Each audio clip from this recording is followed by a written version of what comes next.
Que el Señor les bendiga, hermanos.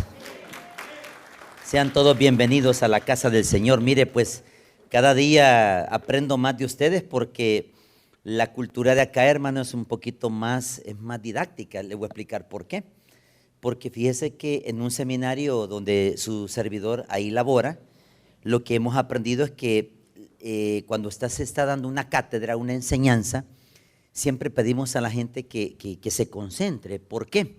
Porque lo que va a hacer la enseñanza es a ilustrarle un poquito más de la escritura y escarbar un poquito más de oro. Entonces, cuando usted se lleva ese oro, usted ya va con el conocimiento. Hoy le voy a explicar cuál es la responsabilidad.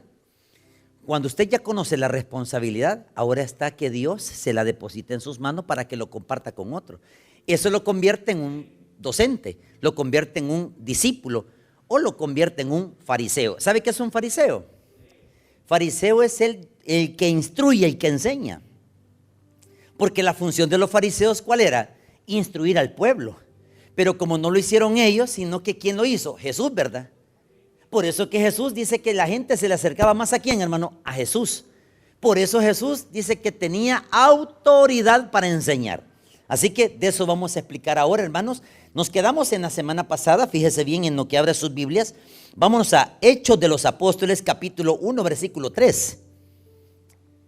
Hoy vamos a hacer una metodología, hermanos. Vamos a leer la escritura sentaditos. Miren qué vamos a hacer. Vamos a hacer algo bien bonito.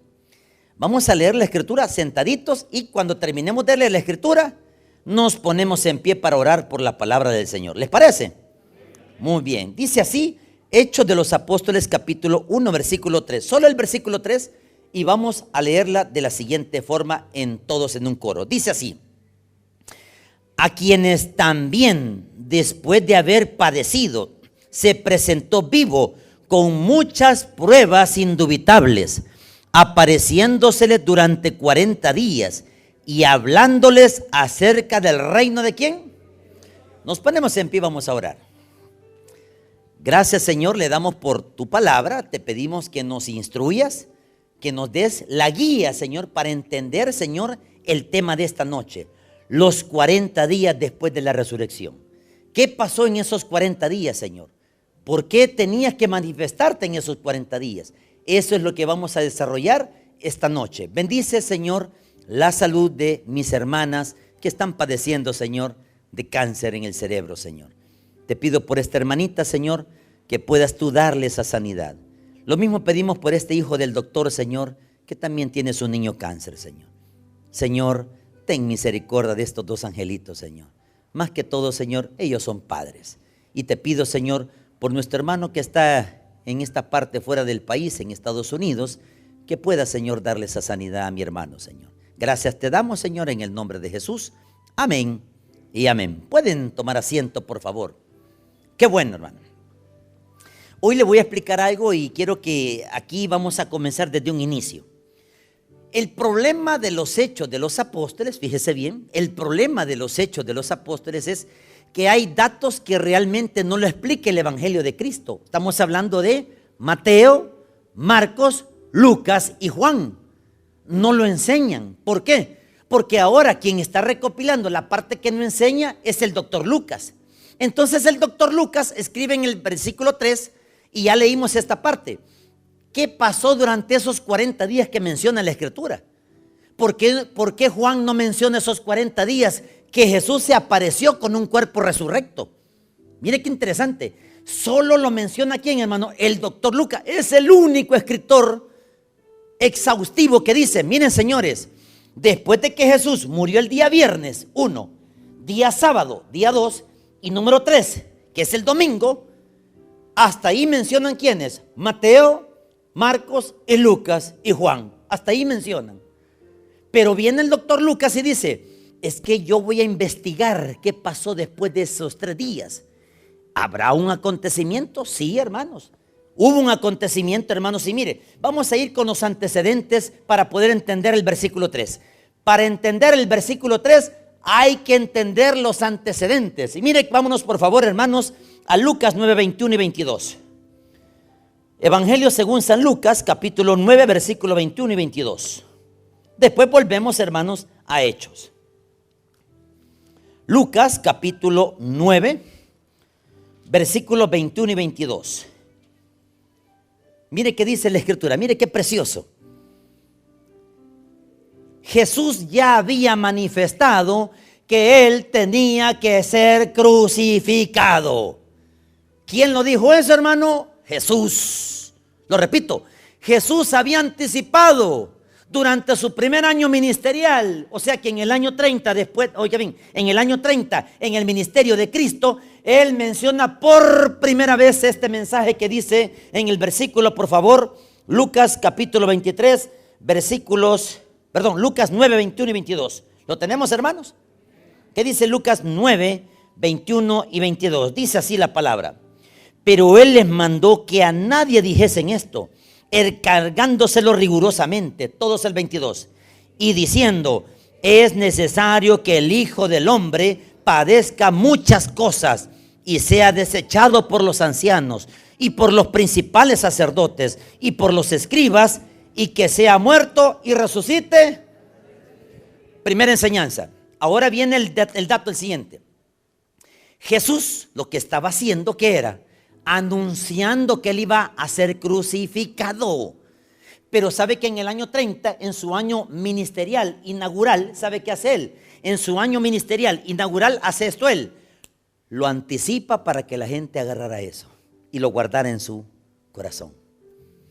Pero ¿sabe cuál es el problema de la gente? Los que lo seguían y los que estaban cerca de Él, que no le entendieron. Porque creyeron que Roma, como Roma era la ave imperial, la señora ave imperial, que ellos eran los que mandaban toda Judea y Palestina, ¿qué dijeron ellos los judíos? Esperamos un Mesías con una espada y que pelee contra los romanos. Este es nuestro Mesías. Ese tenía el concepto equivocado del Mesías. Jesús no estaba hablando que venía a pelear con los romanos, hermano. Jesús estaba mencionando que Él tenía que ir a morir. Porque sin la muerte de Él, la expiación de los pecados por la gente, por nosotros, por los judíos y por todos los gentiles, nunca hubiese llegado la salvación. Esa era la clave para entender la muerte de Cristo. Pero la gente que decía, es que ahí viene ese Jesús, y todos le seguían. Cuando entró, oiga bien, se recuerdan, en un asno que se montó Él, dice que los romanos se quedaron bien, y ese hombre, ¿por qué viene en un pollino montado? Porque todos tenían el concepto de la famosa entrada triunfal a Jerusalén, que decían, es que ese es el que nos viene a libertar. No, señores, Él tenía que morir. Por eso en el año 30, repito, no me pierda las fechas, en el año 30 Él inaugura dando una anticipación de su muerte. Lo leemos otra vez el versículo, el 21, por favor, 22. Y diciendo, léalo conmigo, es necesario que el Hijo del Hombre padezca muchas cosas y sea desechado por los ancianos y por los principales sacerdotes y por los escribas, todos, y que sea muerto y resucite. Eso lo dijo en una fiesta llamada la fiesta de la Pascua. Este versículo lo está diciendo en el año 30, en una Pascua.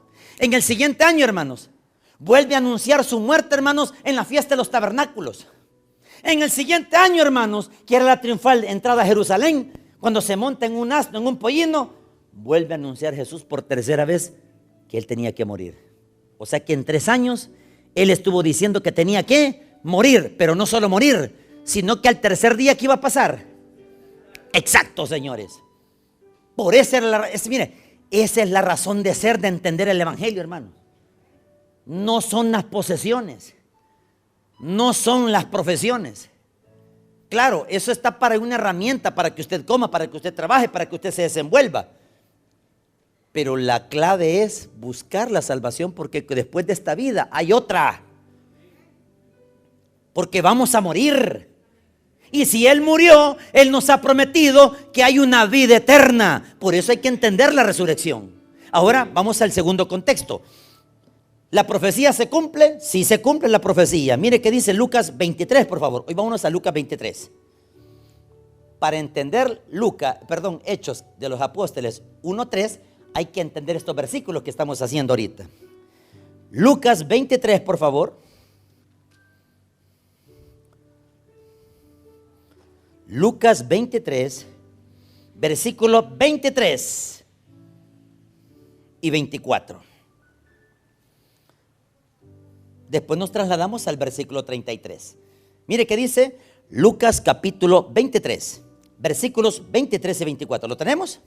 Arranquemos pues. Dice: mas ellos instaban a grandes voces diciendo que fuese crucificado.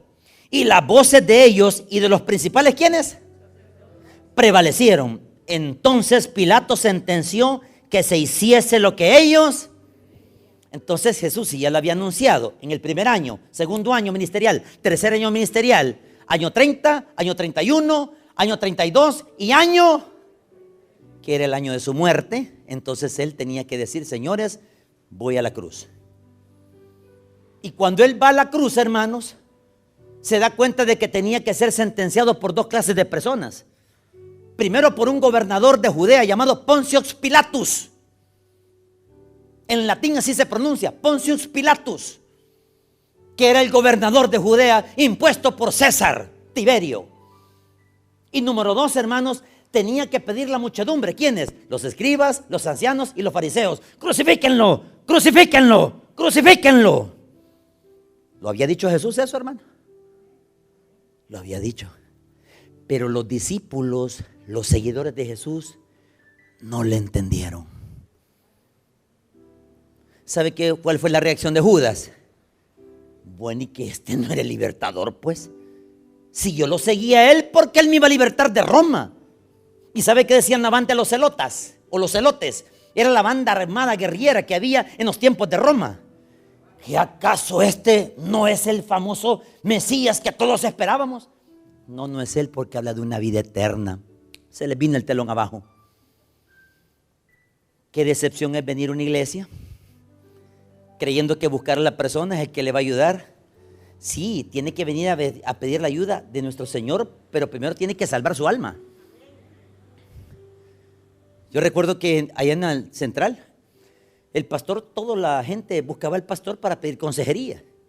Pero la consejería iba detrás de algo, hermano, pedirle un préstamo a él.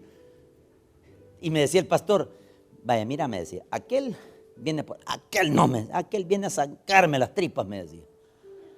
Era para sacarle pisto al doctor. Entonces, ¿qué hacía el doctor? Los atendía. Él nunca fue en ese aspecto mal. Él siempre los atendía. Y le decía: ¿sabe por qué usted vino a la iglesia, hermano? Le decía: pastor, vengo buscando. No, usted viene buscando la ayuda mía. Usted se ha equivocado, le decía. Lo que tiene que hacer es buscar primero que su alma se salve.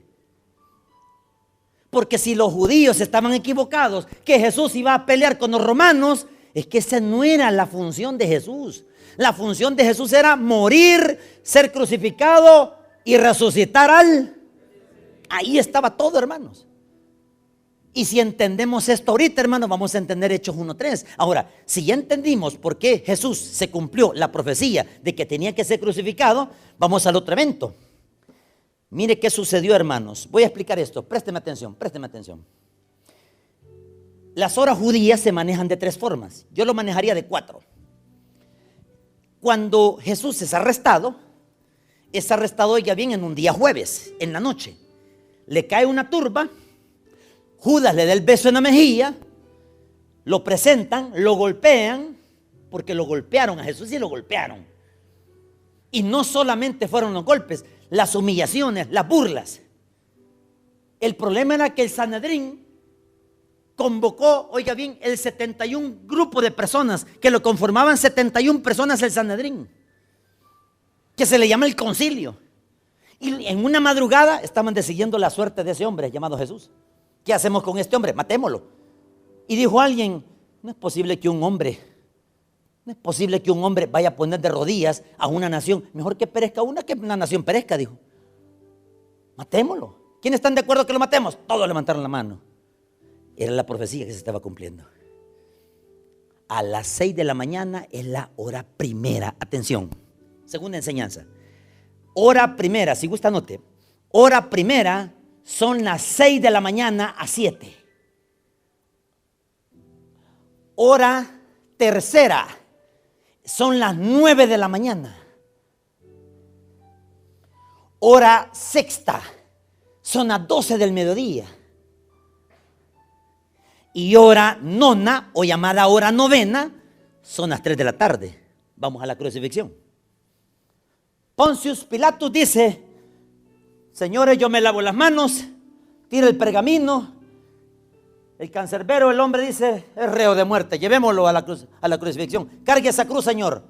Carga la cruz. Jesús. Era la hora, oiga bien, la hora primera que se dio la sentencia. Cuando llega al Gólgota, que se le llama el lugar de la calavera o el valle de la calavera, es crucificado a la hora tercera, que equivalente son las 9 de la mañana. La hora primera son las 6 a 7 de la mañana. La hora tercera son las 9 de la mañana. Es crucificado. Le clavan. Lo ponen en un poste con una cruz y está él extendido. Desde la hora tercera ocurre el otro episodio, la hora sexta, que son las 12 del mediodía. Y en la hora sexta, que son las 12 del mediodía, se oscurece el cielo. Ocurre un terremoto. El velo del templo se rasga de abajo hacia arriba. Increíble, hermano. Así de grueso es la cortina, mi hermano. Que alguien la rompa, hermano. Se rompe, se cae un montón de utensilios del templo.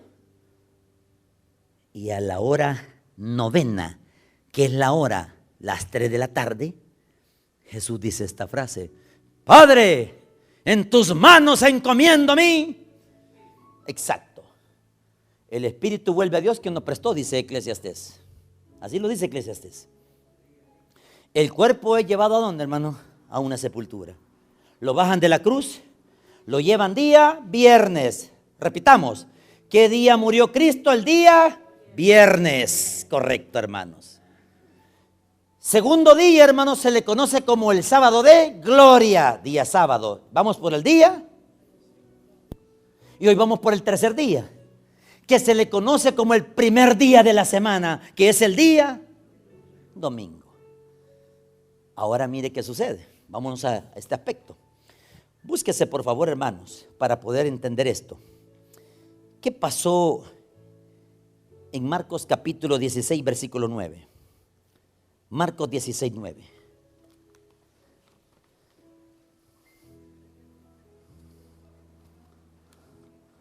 Marcos capítulo 16, versículo 9. No me quiero pasar por alto esta parte.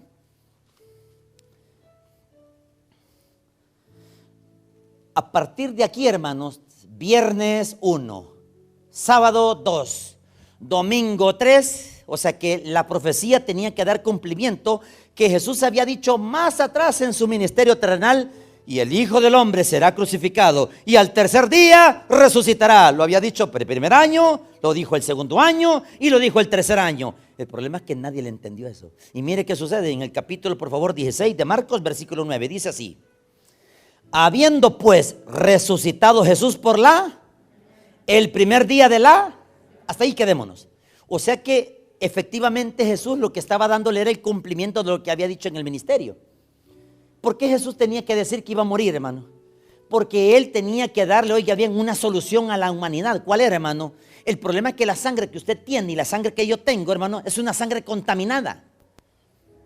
Es una sangre con una naturaleza de caimiento, de caída, de muerte. Y esa sangre, hermano, que usted tiene y que yo tengo, hermanos, es una sangre contaminada porque al final no tenemos vida eterna. Pero entonces, ¿cuál es el antídoto, hermanos? Que Jesús al morir, esa sangre que hace, hermano, es el antídoto para poder entender lo que es la salvación a través de la resurrección. Y cuando entendemos entonces por qué tenía que morir, era para que nosotros entráramos a la vida eterna y arriba. Por eso Lucas empezó a investigar, a preguntar: ¿y cómo es eso la resurrección que no le entiendo? Investigue, Señor. Investigue, lea. Y cuando empieza a entender Lucas la investigación, la lectura que él llevaba, los testigos que había entrevistado, ¿sabe qué dice Lucas? Entonces no solo fue el tercer día que resucitó, sino que pasaron ¿cuántos días más? 40 días. Entonces voy a investigar más, dice Lucas. Y mire, vamos a ver qué pasó en el primer día, hermanos. ¿Quiénes fueron los primeros privilegiados de ser partícipes de ver ese Cristo resurrecto, hermanos? Porque hay personas beneficiadas. ¿Quiénes fueron esos beneficiados? Veamos qué dice la Escritura. En el día domingo, día 1, vámonos por favor a Mateo 27, día 1 de la resurrección de Cristo. Mateo capítulo 27, versículo 62 en adelante. ¿Quiénes fueron los primeros testigos partícipes de ver ese cuerpo resurrecto? Ya va a ver quiénes. Todos decían, es que es María Magdalena. Ya le voy a explicar cómo es ese rollo. Está la competencia entre María Magdalena, que dice Marcos que se le apareció primeramente a ella. Pero espéreme tantito. ¿Por qué Mateo menciona estos testigos que fueron los primeros en ver ese cuerpo que salió de la tumba entre los muertos? Mira, hermano, ¿cómo es posible que una piedra grande, haga cuenta acaso que es de la piedra, mira, hermano? De este cuadrado es la piedra, hermano. O sea, no es esta, es más grande, hermano. Imagínense moverla entre 15 hombres, hermano. Rodarla. Ok, la rodan, depositan el cadáver. Cuando depositan el cadáver, ¿qué hacen? Vuelven a mover la piedra. Cuando mueven la piedra, la sellan, que es un sello. Ponían un listón. Y en ese listón daban fe que ahí nadie podía salir mientras estaba esa legión romana o esa guardia romana. Porque eso fue lo que sucedió. Y mire qué dice en el versículo, por favor, en el 62. Estamos en Mateo 27, 62, todos. Al día siguiente, que es después de la preparación, se reunieron los principales sacerdotes y los fariseos. ¿Ante quién? Señor, nos acordamos que aquel engañador dijo viviendo aún, después de 3 días. Entonces, ¿quiénes le pusieron más coco a eso? ¿Los discípulos, los seguidores o los enemigos de la cruz de Cristo? Entonces la gente de allá afuera sabe que Jesús salva. Lo que pasa es que no lo quieren reconocer, hermano. O sea que usted cuando le lleva la palabra de salvación, ¿qué le dice? ¿Quisiera usted recibir a Cristo? ¿Usted cree que ellos no saben que esto es cierto? Mire, al familiar que usted tanto le ha dicho, ¿usted cree que él no sabe que esto es cierto, hermano? Él lo conoce. Lo que pasa es que no lo quieren reconocer. Y como no lo quieren reconocer, ellos se están autocondenando. Por eso es que cuando sean llevados al juicio del gran trono blanco, les van a poner unos libros. Los libros, señores. Y ahí van a entender ellos si era cierto. ¿Y por qué no lo reconocí cuando estaba en vida, pues? ¿Está su nombre escrito en el libro? No, Señor. Él sabe que va para el infierno, que se le llama el lago de fuego. Ese es el infierno, señores. Entonces la gente de allá afuera, ¿por qué ellos atacan a la cruz de Cristo? ¿Por qué atacan a los hijos de Dios? Porque saben que tenemos la razón, que es la Escritura, señores. Y no pueden debatir una verdad contra una mentira, hermanos. Es bien difícil, hermano. Pesa más la verdad, hermanos. Y la verdad está escrita ahí, hermano. ¿Y sabe qué dijeron los fariseos? Nos acordamos. Claro, si ellos estaban sabiendo que ese era el Mesías. Lo que pasa es que ellos no querían, mire, que las fuentes de ingresos se le vinieran abajo. Ese era el pleito. Y mire qué dice por favor el siguiente versículo. Manda pues que se asegure el sepulcro hasta el 3er día, no sea que vengan sus discípulos de noche y lo hurten y digan al pueblo, resucitó entre los muertos, y será el postrer error peor que el primero. Ahora viene la pregunta. Mírense por favor en el capítulo 28 de Mateo, versículos 2 y 4. ¿Quiénes fueron los primeros partícipes de ver ese Cristo crucificado? Mire quiénes fueron los que vieron, resucitados. Mire quiénes fueron. Los guardias, correcto. Miren cómo entendieron rapidito todos, miren. Que miren, ustedes son más disciplinados en leer. Eso es bueno, hermano, mire. Yo admiro el que hay que leer, hermano, porque el que lee sabe que es cierto lo que dice la Escritura. Mire qué dice, por favor, el capítulo, estamos en Mateo 28, 2, 4, todos el 2. Y hubo un gran terremoto, porque el ángel del Señor descendiendo del cielo y llegando, ¿qué dice? Removió la piedra y se sentó en ella. O sea, el ángel del Señor baja en la piedra grande gigante, se sienta en ella y mire qué dice, por favor, el siguiente versículo. Y su aspecto era como un relámpago y su vestido blanco como la nieve, todos el 4. Y de miedo de él, los guardias temblaron y se quedaron, ¿cómo? O sea, que ellos vieron el ángel del Señor que se sentó, se quiebra la piedra. ¿Quién cree que salió? Jesucristo resucitado. Mire, hermano, le voy a poner el ejemplo cómo es quedarse petrificado así, como piedra, ¿ve? ¿Quiénes han sido asaltados? Le pongo el ejemplo para que vean qué es el shock de estar asaltado. Cuando le ponen una helada, se la ponen en la cara, usted inmediatamente queda así. Cortado queda, usted así. El delincuente que le tiene la pistola dice, dame el celular. Usted cortado estaba. Correcto, porque está con pánico, está con shock. Eso es lo que le pasó a los guardias. Los guardias no estaban preparados para ver ese Cristo resucitado saliendo de esa tumba y todavía pasa enfrente de ellos y ellos así ven. O sea que ellos fueron los primeros testigos de la resurrección de Cristo, los guardias. ¿Y quién los billeteó para que se quedaran callados? El sumo sacerdote.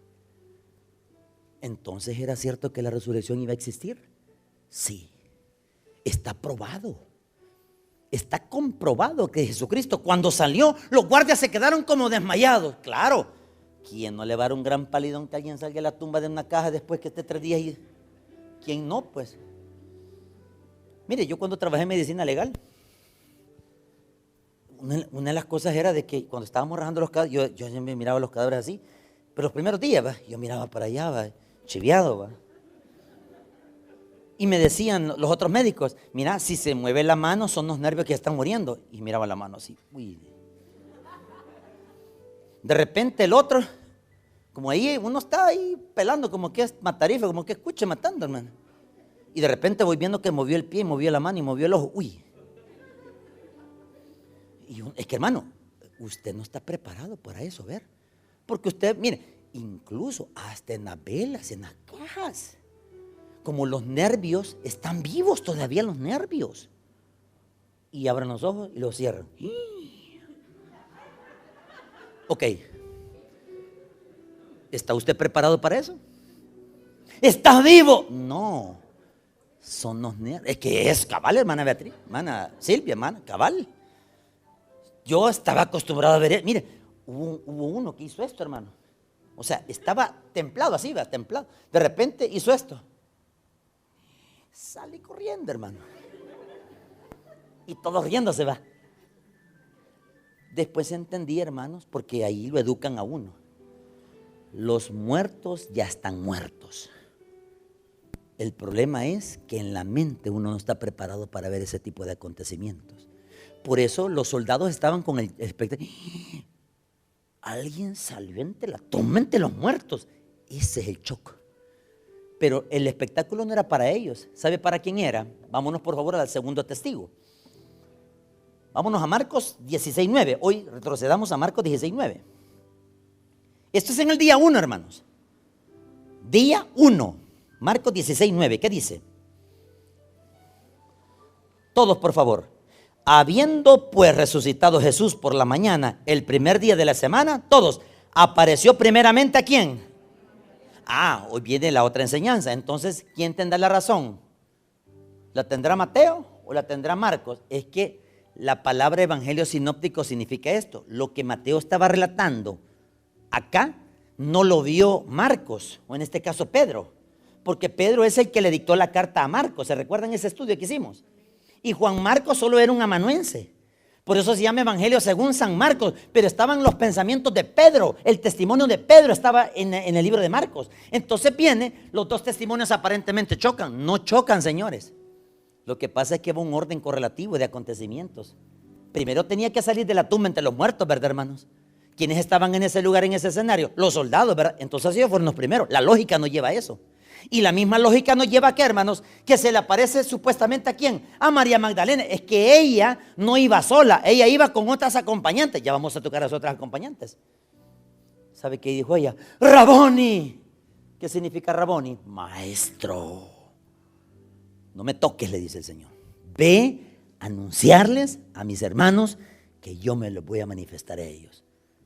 ¿Por qué a una mujer?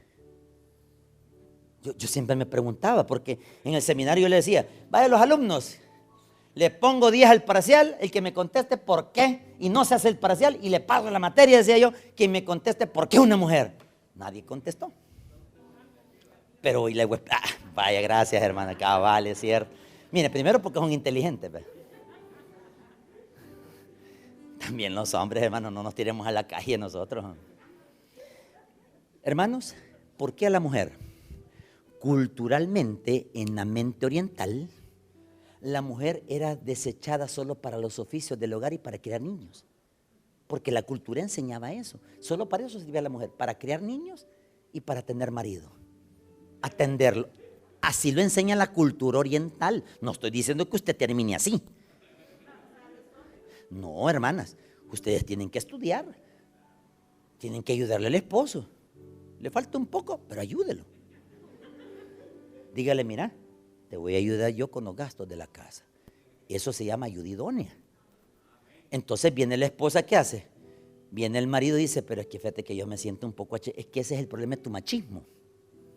Y como tu machismo no deja que yo trabaje, ahora yo le he dicho a mi esposa, y ella está aquí, yo lo que quería era, hermanos, lo que yo pretendía en el pastorado era que nosotros dos no trabajáramos ya no secular. ¿Por qué, hermanos? Porque nos dedicamos al ministerio de la palabra, lo que usted está viendo ahorita. Pero eso fue hace 17 años, hermano, el ministerio. Son 17 años, hermanos, donde uno afronta una serie de circunstancias no agradables. Entonces, por eso yo decidí, ella conmigo, no trabajar más en lo secular, hasta hoy. Por eso Dios, al ver eso, que les hemos dedicado nuestra vida a Él directamente, entonces Él nos mantiene. Pero, eso no significa de que ella tiene sus obligaciones como las tengo yo. Los dos tenemos obligaciones. Entonces María Magdalena, ¿por qué a ella? Porque tenía que ser redimida la mujer. Y por eso Dios redime a la mujer. Y si usted se da cuenta, ¿cuántos más vienen en la congregación? ¿Hombres o mujeres? Por eso, ahora entiende por qué la mujer es más dócil. En cambio, el hombre sí es dócil, pero cuesta que venga el hombre, ¿verdad, hermano? Hasta que Dios lo revienta, ¿verdad? Pero viene, ¿qué hace con la mujer? Mire, la mujer es un poquito, va más allá. No, yo voy a ir al culto, dice la mujer. Ella obedece más rápido. ¿Sabe por qué María Magdalena le fue perdonado todos esos pecados? Porque le dice el Señor, ¿dónde están los que te acusaban? ¿Dónde están? Porque el hombre siempre es denigrante en decirle a la mujer, es que esta mujer no sabe nada. Claro que sabe, lo que pasa es que tiene miedo a la competencia. Pero no se suban mucho, hermano. Entonces, ¿qué quiero dar a entender ahorita? Número 1, María Magdalena fue la segunda persona que se le apareció de Cristo resucitado. Tercer personaje, Lucas 24:10. No solo María Magdalena estaba en ese acontecimiento, venían otras mujeres. ¿Por qué no aparecieron los hombres acá? Lucas 24:10, por favor. Y me espera tantito, por favor. Lucas 24:10. Mire qué dice Lucas 24:10, por favor. Y eran María Magdalena, número 1. Iban con ellas acompañadas, ¿quiénes? Y Juana, 2. Y María, madre de Jacob, 3. Y las demás que con ellas también dijeron estas cosas a los... O sea que también cuando llevan a la tumba ellas de madrugada, no solo iba María Magdalena, iba otro grupo de mujeres. O sea que Jesús no solo se le apareció a María Magdalena, sino que se le apareció a quién, a las otras mujeres. ¿Se da cuenta? Fueron los terceros. Mire, ese es un privilegio que el Señor se le aparezca, hermano. Mire, hay una cosa que quiero darle, pero quiero que tiendan a la madurez. Un día voy a explicar qué son y lo vamos a explicar porque están hechos. ¿Cuál es la diferencia entre el estudio de los sueños? ¿Y por qué son las visiones? ¿Qué son los sueños? ¿Qué son las visiones? Son dos cosas diferentes, Señor. Y uno dice, pero fíjese que yo he soñado con esto. Ah, ya le voy a explicar. La Biblia dice que la revelación solo es para usted, los sueños. Pero ese es otro estudio. A lo que quiero llegar yo es que estas mujeres tuvieron ese privilegio de que el Señor se les manifestara a ellas también. No solo a María Magdalena, sino que también estas 4 mujeres. Incluso fueron más mujeres todavía, hermanos. Miren, ahí lo dice la Escritura. ¿Y sabe qué hicieron ellas? Le fueron a anunciar a quiénes, a los apóstoles. ¿Por qué no se les aparecieron a los apóstoles? Veamos quiénes son los cuartos invitados, hermanos. Mire, solo a uno se le apareció. Vamos a Lucas 24, 11, 12. Primer personaje fueron los soldados. Segundo personaje, María Magdalena. Tercer personaje, el grupo de mujeres. Cuarto personaje que Jesús se les apareció, según el orden cronológico. Mire qué dice, hermanos, el Lucas capítulo 24, versículos 11 y 12, todos. Mas a ellos, o sea que ellas llegaron a decirle a Pedro y a los apóstoles, mira Pedro, porque Pedro se supone que era el líder, ¿verdad, hermano? Mire qué dice el versículo 11. Mas a ellos les parecían locura las palabras de ellas, todos, y no las... Qué interesante, ¿verdad, hermano? Y mire qué dice el 12. Pero levantándose Pedro, corrió al sepulcro, y cuando miró, vio los lienzos solos, y se fue a casa maravillándose de lo que había sucedido. ¿Qué cree que pasó cuando salió a la tumba? Entonces resucitó. ¿Cuándo vino a reaccionar usted? O sea que los 3 años fueron por gusto, pues. 3 años donde Jesús les dijo, el Hijo del Hombre va a resucitar. No creían. Esto es como aquella persona que tiene tantos años de estar viniendo a esta iglesia, hermano, y quizás sea de los fundadores, y todavía esté con la conciencia de que Dios no se manifiesta en su vida. Por Dios, hermano. No puede usted a estas alturas decir, quizás Dios me ha abandonado. Y entonces, ¿por qué está vivo, pues? ¿Por qué no tengo trabajo? Mire, 2 razones por qué no tiene trabajo. Son las únicas que no conozco. O es su soberbia, que es lo más seguro, o es porque usted no quiere reconocer, no quiere pedir ayuda. Cuando me echaron de los tribunales, ¿qué me dijeron? Vaya, Tony, estás despedido. Está bien, dije yo. Y me fui, me así tenía el ritmo de tarjetas que tenían. Cuando uno está en esos lugares así, todos le dan tarjetita, ¿verdad? Cuando fui a pedir ayuda, se redujo esa tarjetita, rompiendo una por una. Y le digo a un muchacho, mira, le digo, dame trabajo, le digo yo. ¿Y para qué? Me dijo. Mira la pregunta que me hace, ¿y para qué va? Me dijo. Fíjate que quiero comer. No, me dijo. Vos sos muy problemático, me dijo. Vaya. ¿Y por qué decís eso? Porque vos sos un soberbio, me dijo. Me lo vino a decir un impío porque tenía razón. Entonces, ¿qué tuve que reconocer? Mi soberbia. Y una vez, hermano, la soberbia cuando es quebrada, ahí es donde Dios le ayuda. De repente me mandan a llamar otra vez y ¿cómo recupero otra vez el empleo? Pero por la humildad, hermano. Porque lo quiebran, hermano. Mire, lo hacen aguantar hambre por la soberbia. ¿Ya comiste? Sí, ya comí. Mire, están regalando comida, que vayan los hermanos, porque no va él, pues. Mire, hermanos, hay gente que no quiere reconocer su soberbia. Pero estamos hablando ahorita del tercer personaje, cuarto. Veamos el cuarto, por favor. Fue Pedro. Mire, ahora véase por favor Lucas 24:34. Mire qué lindo, hermanos. Aquí menciona que se le apareció a Pedro. Mire, entonces el cuarto personaje, ¿quién fue, hermano? Pedro. Lucas 24:34. ¿Lo tiene, hermanos? ¿Qué dice? Estamos hablando de los de Maús. Que decían todos, ha resucitado el Señor verdaderamente y ha aparecido a... ¿Quién es Simón? Entonces, hermanos, vamos al orden. Los soldados romanos, ¿verdad, hermano? María Magdalena. Las mujeres que acompañaron a María Magdalena. ¿Y el cuarto quién era? Llamado Simón, hijo de Jonás. Y por eso le dice el Señor, vaya Simón, ¿por qué no crees? Confrontado, hermano. ¿Sabe que Dios lo va a confrontar tarde o temprano en este fin de año y le va a decir, ¿y cuándo vas a cambiar, men? ¿Y cuándo vas a reaccionar, men? Otro año más. Que gloria sea el Señor. Mire, no se lo vio la pandemia, hermano. Mire, así estuvo, mire, hermano. Así ve. ¿Sabe qué hacía Dios? Se la jugaba a Dios así ve. Lo reviento, no lo voy a dejar, dice. ¿Y sabe por qué lo dejó todavía vivo? Porque Él ve algo de temor de Dios en usted, hombre. O sea, hay algo de temor, pues. Él ve misericordia todavía en usted.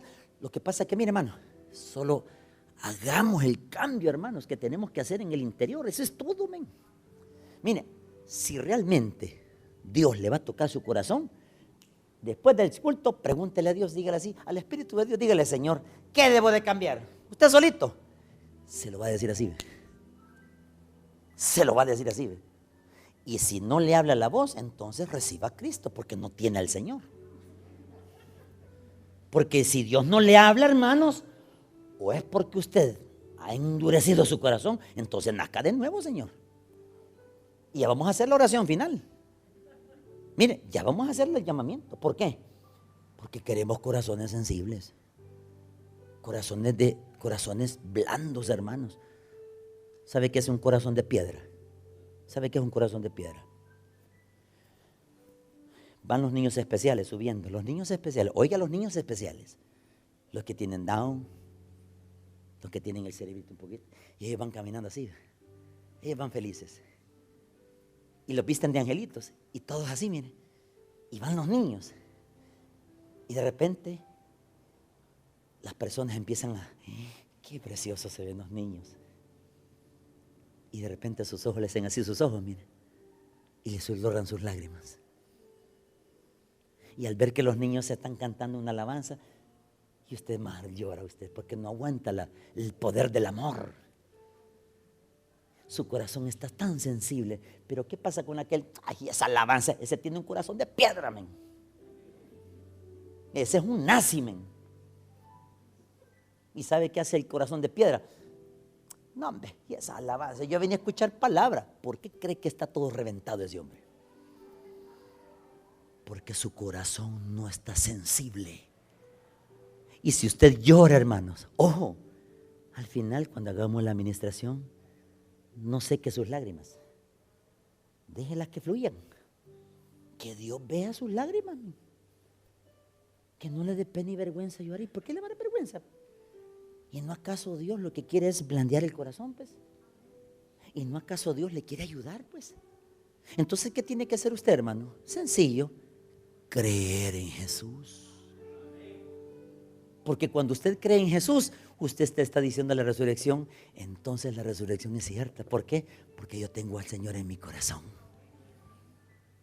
Y mire que con esto vamos a ir finalizando. Ahora vámonos por favor en la noche del día domingo.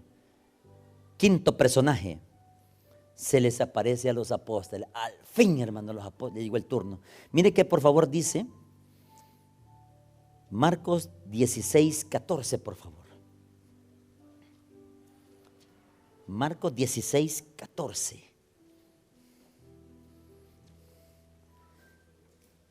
El problema, ¿sabe cuál es, hermanos? Solo hemos tocado el domingo, ¿verdad, hermano? No hemos pasado el día lunes todavía. Mire, o sea que hay una continuación la otra semana.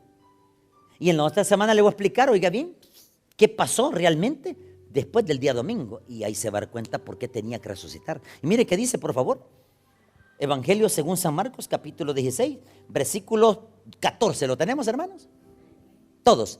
Finalmente, todos, se apareció a los 11 mismos. Estando ellos sentados a la mesa, todos, y les reprochó su incredulidad y dureza de corazón, porque no habían creído a los que le habían visto resucitado. Llega María Magdalena, el Señor ha resucitado, apóstoles. Está loca, vieja. ¿Oyó lo que dijeron los apóstoles? Está loca esa mujer, anda a dormirte, mira, estás cansada. Eso le dijeron a María Magdalena. Y la otra todavía ni le dicen las otras mujeres, miren, yo lo vi, yo iba con María Magdalena. Otra que también, hombre. Si estamos cansados, tenemos miedo, los romanos nos pueden matar a nosotros, no nos vengan a visitar, porque tenían miedo. En el aposento alto también, un ruido, mira, un ruidito que vieron, un ratón era usted. Miren, los sustos no existen, las burletas no existen, eso tiene una lógica. Usted que vive encerrado en una casa y ha escuchado locuras de que asustan, mire, vaya a ver, hombre. Yo me recuerdo en San Carlos, ¿te acordás, Beatriz? Llegamos y nos decía, mire, ahí pasa la carreta chillona. Y yo así, uy. Mire, ahí pasa, oiga bien, alguien que le hace así, shh.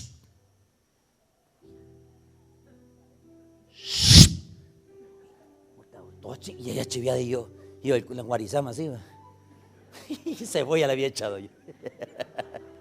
Locura esa, hermano. Y de repente, hermano, no, dije yo, agarremos valor, me dice la señora, vamos pues, le dije. Agarramos valor los dos así como que éramos ratones. Y escuchábamos la carreta en las piedras, placa, placa, placa, placa. Y no mirábamos nada usted. Y de repente se oían las cadenas, pling, pling, pling, pling. Y nosotros, pues sí es cierto. Pongamos un foco, me dijo mi señora. Pusimos un foco, un reflector grande, hermano. Y cuando pasa eso, porque a la medianoche pasaba, mire la gran carreta chillona que era usted. Salimos, oímos la carreta y voy viendo que era una carreta. La llevaba un caballo. El caballo no lo mirábamos porque lo tapaba lo que es el cerco. Lo que veíamos la carreta, ¿qué era? Un hombre dormido, hermano. Cuando pegamos el reflector, el hombre iba dormido en la carreta porque el caballo ya conocía el camino. ¿Y las cadenas dónde eran? Porque eso era la señal que él iba pasando por ahí. ¿Vale? Y es el gran susto. A partir de ahí dije yo, ya no creo en eso. Hoy cuando escucho un ruido de la voz de los niños, yo voy a ir a verme. Y después me regreso rapidito. Hermanos, creer en Jesús, ¿qué representa, hermanos? Que nosotros vamos para allá arriba. O sea, quiero que quede bien clarito esta noche, hermano. ¿Por qué Jesús tuvo que resucitar? ¿Y por qué después de los 40 días? Porque Jesús tenía que dejar una fe. Y esa fe es la que nosotros descansamos. Creer en Él. Y finalizamos. Juan, capítulo 3, versículo 18. Juan 3, 18. La otra semana veremos, hermanos, después del domingo, hermanos, veremos qué pasó en esos 40 días, hoy con la base y con los antecedentes que ya lo relatamos. Mire qué dice Evangelio según San Juan, capítulo 3, por favor. Capítulo 3, versículo 18. ¿Lo tienen, iglesia? Aquí está la fe, señores.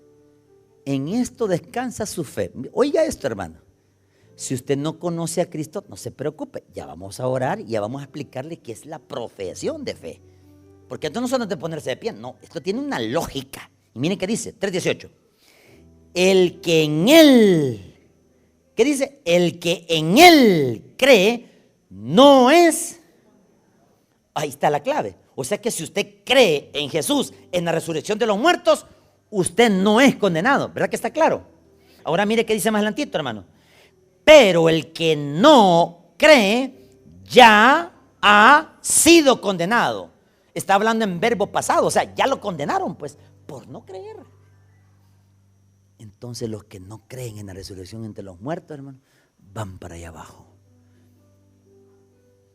¿Cuántas almas estarán muriendo sin Cristo en cualquier parte del mundo?